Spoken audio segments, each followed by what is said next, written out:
आगे और आगे बढ़ने की चाह में भावनाएं तो जैसे मर ही गई हैं। जुड़ाव, लगाव और परवाह शब्द तो शब्दकोश में ही देखे जा सकते हैं।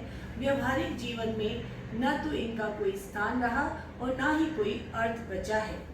कट सकता है जीवन इस भाग दौड़ में कुछ हद तक, पर जीवन में कुछ पड़ाव ऐसे भी आते हैं जहां हमें सानिध्य, प्रेम और परवाह की जरूरत होती है।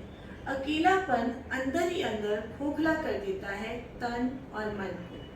डिप्रेशन और अवसाद से घिरे लोगों की शहरी जीवन में कमी नहीं है। बाहरी रूप से स्वस्थ और खुश दिखने वाले भीतर के दर्द को भीतर ही दबाए चले जाते हैं और जब थक जाते हैं तो टूटकर बिखर जाते हैं। समय की पुकार है कि स्क्रीन लाइफ से बाहर निकल हम अपने आसपास से जुड़ें। रोजाना अपने मित्रों, बुजुर्गों, बच्चों और समाज से जुड़ें, प्रकृति को निहारें और आज की ये रचना इस अकेलेपन को दर्शाने का मेरा एक प्रयास है। आशा करती हूँ कि मैं अपना संदेश आप तक सफलतापूर्वक पहुँचा पाऊँगी। रिश्तों की डोर को कसकर पकड़ वो कदम कदम चली, पर दूसरा छोर तो किसी ने पकड़ा ही नहीं।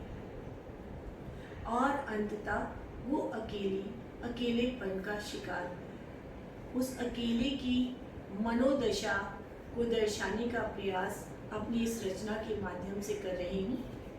अकेली, शून्य में ताकती उसकी आंखें, भूत के अनुभवों का पिटारा खोल, अंतर मन में यादों का चलचित्र चला, कभी डगडगा जाती हैं तो कभी समय की लकीरें जो बरबस दिख रही हैं चेहरे पर कुछ फीकी सी पड़ जाती हैं और खिल उठता है चेहरा कुछ मीठी मधुर यादों से।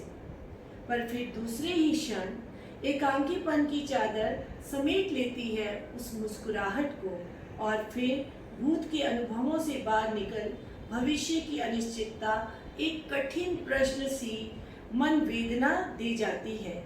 और वो अकेली, बिल्कुल अकेली, कभी रोती है, छटपटाती है तो कभी हंसती है, कभी गाती है।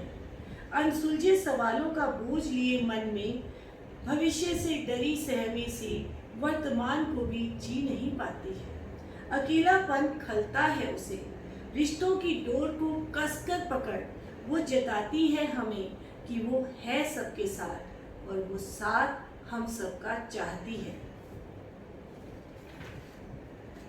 आप सभी से अनुरोध है कि अपने अंदर की संवेदनाएं, भावनाएं जगाएं और अकेलेपन को व्यवहारिक जीवन से बाहर करें, क्योंकि ये अकेलापन देश, समाज, परिवार और व्यक्ति के लिए अभिशाप है।